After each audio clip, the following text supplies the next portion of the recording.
నిర్గమాకాండము 12వ అధ్యాయంలో ఉన్న 51 వచనములు. మోషే అహరోనులు ఐగుప్తు దేశములో ఉండగా యెహోవా వారితో ఇలాగు సెలవిచ్చెను. నెలలలో ఈ నెల మీకు మొదటిది. ఇది మీ సంవత్సరమునకు మొదటి నెల. మీరు ఇశ్రాయేలీల సర్వ సమాజముతో ఈ నెల దశమి నాడు వారు తమ తమ కుటుంబముల లెక్క చొప్పున ఒక్కొక్కడు గొర్రెపిల్లనైనను మేకపిల్లనైనను అనగా ప్రతి ఇంటికిని ఒక గొర్రెపిల్లనైనను ఒక మేకపిల్లనైనను తీసుకొనవలెను. ఆ పిల్లను తినుటకు ఒక కుటుంబము చాలకపోయిన ఎడల వాడును వాని పొరుగువాడును తమ లెక్క చొప్పున దాన్ని తీసుకొనవలెను. ఆ గొర్రె పిల్లను భుజించుటకు ప్రతి వాని భోజనము పరిమితిని బట్టి వారిని లెక్కింపవలెను. నిర్దోషమైన ఏడాది మగపిల్లను తీసుకొనవలెను. గొర్రెలలో నుండి అయినను మేకలలో నుండి అయినను దాన్ని తీసుకొనవచ్చును. ఈ నెల 14వ దినము వరకు మీరు దాని నుంచుకొనవలెను. తరువాత ఇశ్రాయేలీల సమాజపు వారందరూ తమ తమ కూటములలో సాయంకాలమందు దాన్ని చంపి దాని రక్తము కొంచెము తీసి తాము దాన్ని తిని ఇండ్ల ద్వార బంధపు 2 నిలువు కమ్ముల మీదను పైకమ్మి మీదను చల్లి ఆ రాత్రియే వారు అగ్నిచేత కాల్చబడిన ఆ మాంసమును పొంగని రొట్టెలను తినవలెను. చేదు కూరలతో దాన్ని తినవలెను. దాని తలను దాని కాళ్లను దాని ఆంత్రములను అగ్నితో కాల్చి దాన్ని తినవలెను. దానిలో ఉడికి ఉడకనిదైనను నీళ్లతో వండబడినదైనను తిననే తినకూడదు. ఉదయకాలము వరకు దానిలోనిదేదియు మిగిలింపకూడదు. ఉదయకాలము వరకు దానిలో మిగిలినది అగ్నితో కాల్చివేయవలెను. మీరు దానిని తినవలసిన విధమేదనగా మీ నడుము కట్టుకుని మీ చెప్పులు తొడుగుకొని మీ కర్రలు చేత పట్టుకుని త్వరపడుచు దాన్ని తినవలెను. అది యెహోవాకు పస్కా బలి. ఆ రాత్రి నేను ఐగుప్తు దేశమందు సంచరించి ఐగుప్తు దేశమందలి మనుషులలోనే గాని జంతువులలోనే గాని తొలి సంతతి అంతయు హతము చేసి ఐగుప్తు దేవతలకందరికీ తీర్పు తీర్చెదను. నేను యెహోవాను. మీరున్న ఇండ్ల మీద ఆ రక్తము మీకు గురుతుగా ఉండును. నేను ఆ రక్తమును చూచి మిమ్మును నశింప చేయక దాటిపోయెదను. నేను ఐగుప్తు దేశమును పాడు చేయుచుండగా మిమ్ము సంహరించుటకు తెగులు మీ మీదికి రాదు. కాబట్టి ఈ దినము మీకు జ్ఞాపకార్థమైనదగును. మీరు యెహోవాకు పండుగగా దానిని ఆచరింపవలెను. తరతరములకు నిత్యమైన కట్టడగా దానిని ఆచరింపవలెను. 7 దినములు పులియని రొట్టెలను తినవలెను. మొదటి దినమున మీ ఇండ్లలో నుండి పొంగినది పారవేయవలెను.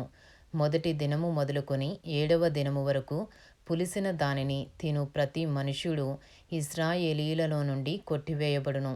ఆ మొదటి దినమున మీరు పరిశుద్ధ సంఘముగాను 7వ దినమున పరిశుద్ధ సంఘముగాను కూడుకొనవలెను. ఆ దినముల యందు ప్రతివాడు తినవలసినది మాత్రమే మీరు సిద్ధపరచవచ్చును. అదియుగాక మరి ఏ పనియూ చేయకూడదు. పులియని రొట్టెల పండుగను మీరు ఆచరింపవలెను. ఆ దినమందే నేను మీ సమూహములను ఐగుప్తు దేశములో నుండి వెలుపలికి రప్పించితిని గనుక మీరు మీ తరములన్నిటిలో ఈ దినమును ఆచరింపవలెను. ఇది మీకు నిత్యమైన కట్టడగా ఉండును. మొదటి నెల 4వ దినము సాయంకాలము మొదలుకొని ఆ నెల 21వ దినము సాయంకాలము వరకు మీరు పులియని రొట్టెలను తినవలెను. 7 దినములు మీ ఇండ్లలో పొంగినదేదియును ఉండకూడదు. పులిసిన దానిని తినువాడు అన్యుడే గాని దేశములో పుట్టినవాడే గాని ఇశ్రాయేలీల సమాజములో నుండక కొట్టివేయబడును. మీరు పులిసిన దేదియు తినక మీ నివాసములన్నిటిలోనూ పులియని వాటినే తినవలెనని చెప్పుమనెను. నిర్గమాకాండము 12వ అధ్యాయము 21వ వచనము నుండి. కాబట్టి మోషే ఇశ్రాయేలీల పెద్దలనందరినీ పిలిపించి వారితో ఇట్లనెను. మీరు మీ కుటుంబముల చొప్పున మందలో నుండి పిల్లను తీసుకుని పస్కా పశువును వధించుడి. మరియు హిస్సోపు కుంచె తీసుకుని పల్లెములోనున్న రక్తములో దాని ముంచి ద్వార బంధపు పైకమ్మికిని 2 నిలువు కమ్ములకును పల్లెములోని రక్తమును తాకింపవలెను. తరువాత మీలో ఎవరును ఉదయము వరకు తన ఇంటి ద్వారము నుండి బయలు వెళ్ళకూడదు. యెహోవా ఐగుప్తీయులను హతము చేయుటకు దేశ సంచారము చేయుచు ద్వార బంధపు పైకమ్మి మీదను 2 నిలువు కమ్ముల మీదను ఉన్న రక్తమును చూచి యెహోవా ఆ తలుపును దాటిపోవును. మిమ్ము హతము చేయుటకు మీ ఇండ్లలోనికి సంహారకుని చొరనియ్యడు. కాబట్టి మీరు నిరంతరము మీకును మీ కుమారులకును దీనిని కట్టడగా ఆచరింపవలెను. యెహోవా తాను సెలవిచ్చినట్లు మీకిచ్చుచున్న దేశమందు మీరు ప్రవేశించిన తరువాత మీరు దీనిని ఆచరింపవలెను. మరియు మీ కుమారులు మీరు ఆచరించు ఈ ఆచారం ఏమిటని మిమ్మును అడుగునప్పుడు మీరు ఇది యెహోవాకు పస్కా బలి. ఆయన ఐగుప్తీయులను హతము చేయుచు మన ఇండ్లను కాచినప్పుడు ఆయన ఐగుప్తులోనున్న ఇశ్రాయేలీల ఇండ్లను విడిచిపెట్టెను అనవలెనని చెప్పెను. అప్పుడు ప్రజలు తలలు వంచి నమస్కారము చేసిరి. అప్పుడు ఇశ్రాయేలీలు వెళ్ళి అలాగు చేసిరి. యెహోవా మోషే అహరోనులకు ఆజ్ఞాపించినట్లే చేసిరి. నిర్గమకాండము 12వ అధ్యాయము 29వ వచనము నుండి. అర్ధరాత్రి వేళ జరిగినదేమనగా సింహాసనము మీద కూర్చున్న ఫరో మొదలుకొని చెరసాలలోనున్న ఖైదీ యొక్క తొలి పిల్ల వరకు ఐగుప్తు దేశమందలి తొలి పిల్లలనందరినీ పశువుల తొలి పిల్లలనన్నిటినీ యెహోవా హతము చేసెను.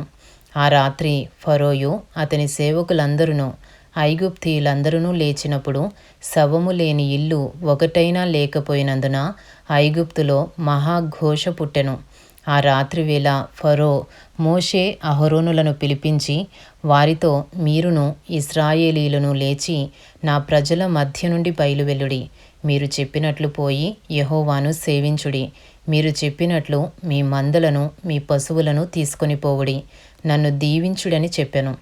ఐగుప్తీయులు మనమందరము చచ్చిన వారమనుకుని తమ దేశములో నుండి ప్రజలను పంపుటకు త్వరపడి వారిని బలవంతము చేసిరి. కాబట్టి ప్రజలు తమ పిండి ముద్దను తీసుకుని అది పులియక మునిపే పిండి పిసుగు తొట్లతో దానిని మూట కట్టుకుని తమ భుజముల మీద పెట్టుకుని పోయిరి. ఇశ్రాయేలీలు మోషే మాట చొప్పున చేసి ఐగుప్తీయుల యొద్ద వెండి నగలను బంగారు నగలను వస్త్రములను అడిగి తీసుకొనిరి. యెహోవా ప్రజల ఎడల ఐగుప్తీయులకు కటాక్షము కలుగజేసెను గనుక వారు వారికి కావలసిన వాటిని ఇచ్చిరి. అట్లు వారు ఐగుప్తీయులను దోచుకొనిరి. నిర్గమకాండము 12వ అధ్యాయము 37వ వచనము నుండి. అప్పుడు ఇశ్రాయేలీలు రామసేసు నుండి సుక్కోతుకు ప్రయాణమైపోయిరి.